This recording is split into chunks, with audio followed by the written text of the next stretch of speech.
Hi everyone, and you're very welcome to this Junior Cycle Science predictions video for 2024 with ExamRevision. Now, before I get into my predictions for 2024, I just want to give you a brief overview of the layout of the exam and what you can expect on the day of the exam in June. So for Junior Cycle Science, we have two sections. We have Section A, which is the short answer questions, and we have Section B, which is the long answer questions. So within Section A, we have 10 questions. You're required to answer all questions here, so there's no choice. Every single question on the paper has to be answered. And each of those questions within the short answer section carries 15 marks. So that's a grand total of 150 marks. For Section B, the long answer questions, there will either be 5 or 6 questions here. So it changes depending on the year. So it'll either be 5 questions or it'll be 6 questions. Doesn't matter how many questions appear. Usually it will be the same amount of content that will be examined. So you'll still have roughly the same amount of subparts to answer in total.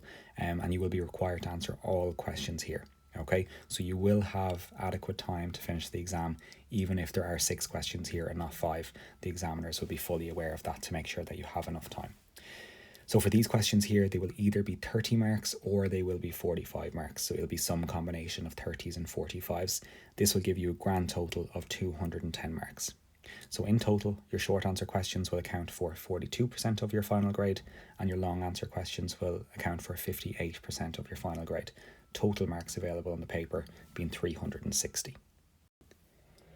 Now, I'm just going to show you this. This is what us teachers work off when we're planning all of our lessons for Junior Cycle Science. And this is all of the different learning outcomes that can be assessed on the final exam. So I'm just going to pick 1 or 2 of these as an example. So for example, there in Biological World 1, students should be able to investigate the structures of animal and plant cells and relate them to their functions. If we have a look at the third one there as well, students should be able to outline evolution by natural selection and how it explains the diversity of living things. So if you were using this document here to try and study for your final exam, it could make it potentially very difficult for you because some of these can be a little bit vague about the intricacies or the ins and outs of exactly what do I need to know before I go into the exam. So for that, I have created this exam overview. So if we have a look at them here, I've broken them all down into, I suppose, the ins and outs of all of the individual outcomes that you need to know. So Earth and Space 4 here says, develop and use a model of the Earth, Sun, Moon system to describe predictable phenomena observable on Earth, including seasons, lunar phases, and eclipses of the Sun and the Moon. But what does that actually mean for me when I sit down to study for my Junior Cycle exam in June? What do I actually need to be able to do, and what do I need to be able to know? Well, you need to know what is a season. You need to explain and illustrate how the Earth's tilt affects the seasons and draw a relevant diagram. You need to know the phases of the moon. You need to know terms such as waxing, waning, gibbous, crescent, and new moon. And you need to know the difference between solar and lunar eclipses. So this is a lot easier to work for or work from when you're studying compared to this up here. So I've made that document. It details every single learning outcome for Junior Cycle Science. It's freely available to you, and I'll give you a QR code in a minute which you'll be able to scan, which will bring you directly to that document. So I would say over the next couple of weeks when you're preparing for your Junior Cycle Science exam, to download that document and go through it with a red pen or a green pen or a highlighter, and every time you go through something and you're confident with it, just put a little tick beside it or highlight it, and you'll be able to see then that you're making great progress, because the more you do, the more you'll have crossed off, the more you'll have ticked off, and you'll really see your knowledge start to build up. So as I said, this is the QR code that you can use. If you just take a screenshot of that and then scan it from your phone, or just pause the video at this point, scan that QR code and you'll be automatically redirected to the document, and then you'll be able to download it and print it off, or just take screenshots of the individual pages, and you can use that then as your study guide for yourself over the next couple of weeks. So on the day of the exam, how would I advise to you as the best approach to doing the exam? Well, for Section A, we have 2 hours to do our entire paper. I would recommend spending 50 minutes on Section A, the short answer questions. As I said, you have to answer all of the questions here. There is no choice, so all 10 questions have to be answered. For these, the answer boxes can also be very, very short, so it's really important that you know your definitions and you get straight to the point with your answers. There's no room for waffle here. Sometimes there's only one box that you have to fill in your answer, so just get straight to the point. You don't need a big long paragraph to write your answer. If you do need extra space, there will be some extra space at the end of the section, at the end of the answer book. So just make sure really, really clearly label what question you're answering and then use the extra space. Don't write your answer outside the box, just go straight to the extra space at the end. So read through all the questions, and as you're working your way through them, put a little question mark or a little X beside questions you're unsure of, and come back to these at the end of the exam. If you're in any doubt about any of the questions, just guess, put something down. This is particularly important for any questions which might be true or false questions, where you're required to tick a box saying true or false, or maybe you're given part A, B, C, and D as options for an answer, and you have to say which letter applies in this case. Just guess. For those ones, it's absolutely imperative that you guess, because you're throwing away potential marks there just by leaving it blank. Even for questions where it's not a 50-50 guess, like a true or false question, put something down. What I would say to my students is, if you leave something blank, you're guaranteed 0 marks. But if you put something down, there is a chance that you will get marks. And a lot of the time for science, the examiners are literally just looking for one word. So that one word or that one sentence you could put down could have the word the examiner is looking for, and you might pick up the marks then. So put something down, no blanks on the day of the exam. And I would say practice, practice, and practice here. The questions can be very, very repetitive. So just go back over all of the past exam papers, all of the past mock exam papers, if you can get your hands on those, and practice as many questions as you can over the next couple of weeks. For section B, I would recommend about 70 minutes here, so an hour and 10 minutes. Read through every question carefully. Again, there is no choice on the paper. You have to answer every single question that appears. Make sure you're including enough points for full marks. So if a question is asking you to explain something, a one-word answer is not going to be sufficient. If it asks you to name something, then yes, a one-word answer is probably enough. But an explanation requires a detailed answer. Don't be afraid to go to the spare paper at the end. The examiners are going to answer everything you put down on the paper. So read the question carefully. Some questions might actually have 2 parts in one. Students often only answer part of the question in this case. So let's say, for example, a question could pop up and it will say, which side of the heart is responsible for transporting oxygenated blood? And then it will immediately after that will say, what is oxygenated blood? So students might just write down the word left, saying that, okay, the left-hand side of the heart is what's responsible for transporting oxygenated blood. But they haven't actually answered the second part of the question. So read the question carefully, use a highlighter if you have to, make sure anything that's asked you're answering. Again, practice, practice, practice here. Exam papers and marking schemes, as always, in the lead up to the exam should be your best friend. So practice as many past state exam questions as you can, and answer as many mock questions as you can as well, and use the marking schemes to help you to grade those to see how you got on. So some general tips for the exam. I would say relax. So all questions that will appear on that exam will have to be based on something that you've covered in class. Okay, you're not going to be asked something that you haven't seen before. It will just be phrased a little bit different. Okay, read the question carefully. Is the question asking you to state or list something, or is it asking you to explain something? That difference in question word can dictate how much you're expected to write, and you can see this over here. So this one says name, this one says identify. They're likely going to be one-word answers. This one here says describe. Okay, that word describe means you're going to need a longer answer, and usually the size of the box will give you an idea of how much you're expected to write as well. If you can, use a diagram to help you with your explanation of a question. It can really help you with the explanations within your answers. For timing, if you get stuck, just move on and come back. What I would say to my students is the time that you're spending agonising over one question you can't do is taking time away from questions further on the paper you probably are able to do. So just leave it and come back later on. And as I said already a couple of times, exam papers should be your main focus right now. So practice them again and again and again, and use the marking schemes to grade them. Now, the thing everybody is probably here for is the predictions. And I suppose the difficulty where this comes in with junior cycle science is because there are 16 questions on the paper, an awful lot of the topics will be examined. So you nearly could, it's probably easier to predict which topics or pick topics which aren't going to appear on the exam rather than topics which are going to appear on the exam.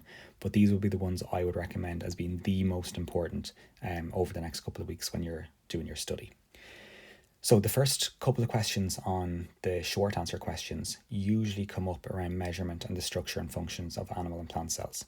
So for measurement, what are the units of measurement and what equipment is used to measure different quantities? So for example, if you're talking about voltage, what's the units? It's volts. What equipment do you use to measure? It's a voltmeter. Okay, so know what equipment you would use for things like voltage, current, resistance, volume, distance, time, temperature, all that kind of stuff. Make sure you know what piece of equipment did I use, what's the units I use. For the animal and the plant cell, just to make sure you know the ins and outs of the structure of those, so be able to label, if you were given a diagram of them, are you able to label all of the different components? Do you know the functions of the cell wall? Do you know the function of the cell membrane? What does the nucleus do? So make sure you're going back over that. Calculations will be there in some way, shape or form. So for example, are you able to calculate voltage? Are you able to calculate current? Are you able to calculate resistance? Electricity usually comes up in a big part in the exam, so know your circuit diagrams, know your definitions of voltage, current and resistance, and know how to calculate each of those. The carbon cycle is a very common question to pop up there as well. So to know the different words associated with the carbon cycle and to be able to label a blank diagram of a carbon cycle, and potentially to write a little bit of a paragraph or to explain how we can minimize the amount of carbon that we're putting into the atmosphere. Okay, so what can humans do to minimize the impact that we're having on the environment? The heart and blood flow I would recommend looking over as well. So are you able to label a blank diagram of the heart? Which side of the heart deals with oxygenated blood? Which side of the heart deals with deoxygenated blood? What's the difference between arteries and veins? Why do veins have valves? And then to be able to describe, you would have done an exercise in class or a practical activity. What effect does exercise have on your pulse rate? So what did you do? So to be able to talk about, okay, I sat in my chair for a couple of minutes, I found a pulse point, I measured my pulse on my wrist using 2 fingers, did that a couple of times, found the average, then I did some exercise, found my pulse again, graphed all my results, and you were able to see then that your pulse rate increased after exercise. So to know the ins and outs of the heart and the blood flow. For ecology, know the steps that you did as part of your habitat study. So how did you use the quadrat? How did you use the tutor? If you use a sweep net, whatever equipment you used as part of your habitat study, how did you use it? How did you identify what organisms you'd collected? So what were the plants? What were the animals you collected? You would have used a key for that. And how did you make sure that your study was random? Okay, so to make sure you know the ins and outs of that. A big one which pops up that students sometimes struggle with is the difference between endothermic and exothermic reactions. So exothermic reactions is a chemical reaction where heat exits or heat is released, whereas an endothermic reaction is where heat is taken in. So to be able to know the difference between those, so make sure and have a look over those before the exam. The structure of the atom I would recommend knowing as well. So know the subatomic particles, the protons, the neutrons, the electrons. What's the difference in the charge between protons, neutrons and electrons? What's the difference in mass? And if you were given one of the elements of the periodic table of elements, would you be able to draw a Bohr diagram showing the number of protons, neutrons and electrons that particular atom of an element would have? For the seasons, so for example in spring, summer, autumn and winter, are you able to draw a diagram showing the position of the sun and how the earth is tilted towards the sun in each one of those? So go back over your seasons, and then definitely I would recommend having a look at energy and Sankey diagrams. So one thing you had to do as part of junior cycle science, you had to build a device that transforms energy from one form to another. So what device did you build? Just be able to draw a diagram of it, and what energy conversions took place. So for example, you might have built a car that had a mini fan or like a windmill type thing at the back, and you used a hairdryer to move that car. So you were using chemical energy or electrical energy to generate wind energy, which generated kinetic energy in the car moving. So whatever device you built, your teacher will be able to remind you of that anyway. Make sure you're able to draw a diagram of that, and you're able to look at Sankey diagrams and talk about how efficient your device was. So that's my predictions for the exam for 2024. So definitely recommend knowing those topics inside out and upside down over the next couple of weeks, and look back over the overview document, which the QR code will link to, because that will help you with the ins and outs of each one of those. Now, before we go, I just want to give you an overview of where you can access some content which is going to help you with your study over the next couple of weeks. So on our platform, ExamRevision.ie, we have what's referred to as the complete revision package. And you can see here we have video tutorials, we have presentations, we have a resource pack, which is distinction standard notes, we have quizzes, and we have exam questions. Okay. Normally there is a cost involved in signing up for this, but we're giving you 10% off over the next couple of weeks, so you can access the content at a reduced cost. So to get 10% off of a package, if you use the code 2024TIPS, all capital letters, you will automatically get 10% off at checkout. Now, what do you get if you sign up for the complete revision package? You get bite-sized video tutorials, you get all PowerPoint presentations associated with all of the content for subjects at junior cycle level, you get distinction standard notes, you get access to all past exam and mock paper questions, you will get all the marking schemes, you get self-correcting quizzes, a reflection log, and you get smart adaptive technology which will guide your learning. So it'll be able to pick up on different topics you might be finding a little bit more difficult than others, and it will automatically pinpoint you or direct you to videos to help you with that, to make sure your knowledge is in its best possible condition before you get into the exam. Now, what subjects are available for junior cycle? Well, we have Irish, we have English, we have maths, we have history, we have science, which we're looking at the minute, we have geography, we have business, and we also have home ec. Now, I'm not going to read through the reviews that are here. You can read through them yourself, but there are some reviews here, and there's even more on our website as well, which you can read. And you can see here that overwhelmingly, students have found the platform really, really useful, and have found that it greatly enhanced their grades when preparing for the final exam. And we hope that you will be able to experience this success as well. And that's why we want you to be able to try out our platform and use the code 2024TIPS to get 10% off in the lead up to your exams. Now, one final time just for the discount code, it's there, 2024TIPS, that will give you 10% off. If you want to pause the video or take a screenshot of it, that's the code you can put in at checkout, and you will get your 10% off. And just before we go, I just want to give you a quick run through of the platform so you can see exactly what is available for you. Okay, so when you log in, you can see here that I have access to most of the subjects that we have available. What will appear for you is any subject which you have signed up for.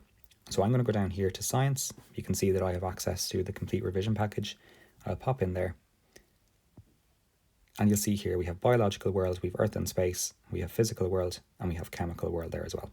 It doesn't matter which one of those we click into, they're all laid out the exact same way. So for example, I'm going to click in there to respiration and photosynthesis, biological world 7. I'll click in, I can see there I have access to video tutorials, I have presentations, distinction standard notes, resource pack, that's more for teachers, you probably won't use that. We have quizzes, and we have all our past exam questions there as well. So within photosynthesis and respiration, we can see over here on the right hand side in the topic playlist, we have 3 videos. We've one on respiration, we've one on the structure of a plant, and we've one on photosynthesis. So if I press on structure of a plant there, I'll press play. I'm not going to play through the video, but you can see there's a 4-minute video telling you all about the structure of a plant and describing the adaptation of leaves. Okay, you can change the playback speed as well if you want to go through it a little bit faster. We have PowerPoint presentations available on every single topic within Junior Cycle Science, and that's the same for every single subject we have on our platform. You can go through the PowerPoint and make some notes if you need some in preparation for the exam. We do have a file there which is full of distinction standard notes, so once I click on BW7 there, photosynthesis and respiration, a PDF will automatically download, which you can then save to your device, or you can print off and use that to help you answer the exam questions. For quizzes, this is a self-correcting quiz, so if I click on that there, you can see there for this one anyway, we have 11 questions. First one there is, what is the structure of a plant responsible for anchoring the plant and absorbing nutrients and water from the soil? So I know that's the root. Okay, so I'm not going to go through all of the questions, but you will get a score then out of 11 once you've submitted all of your questions and answers. And finally, we do have access for you to all past state exam questions and all past mock questions. So if I have a look here, I can add that to an exam builder, so you can go through, add whatever questions you want, go right back up to the top, and then you can download your exam that you've created for yourself and the marking scheme. If you want and you don't know which question you want to practice, we do have a random question generator there, which will pull up a random question on a particular topic. So if I was to press that now, a random photosynthesis or respiration question will pop up, and then you can set yourself an amount of time to complete that. So definitely in the run up to the exam, to get used to to an exam condition, I might give myself 10 questions to try and answer 2 full long questions, just to kind of mimic the kind of conditions I would be coming up against in the exam. So as I said, it doesn't matter which topic you were to click into as part of Junior Cycle Science, they're all laid out the exact same. I'll just pick one in Earth and Space. You'll have video tutorials, you have PowerPoint presentations, quizzes, notes, and exam questions there as well for you to practice. So we do have 10% off of that. Normally it is in around €45. We do have 10% off. You can cancel it after the exam is finished if you wished, but you will get 10% off if you use the code 2024TIPS. Do keep an eye on our website over the next couple of weeks as well. We will have some revision courses running in the lead up to the exam towards the end of May. They will run during the week and at weekends. They'll be 3 hours long. If it is on a weekday, it will run from 5 to 8 p.m. after school. If it's a weekend, it will run from 9:30 to 12:30 in the morning. These courses will be led by experienced tutors and examiners with the State Exams Commission, so they will have mostly corrected the exams before, so they will know exactly what is required to maximise your marks in the exam. So keep an eye on our website, keep an eye on our social media over the next couple of weeks for details about those. Hopefully you found this useful. As I said, it's science is one of those exams where an awful lot of topics are examined every single year, but keep an eye on the predictions that I mentioned. They will be the ones I would definitely be recommending that you look at over the next couple of weeks while you're studying. So that's it from me from today. The very best of luck with your study over the next couple of weeks, and we hope to see you again soon at one of our revision courses.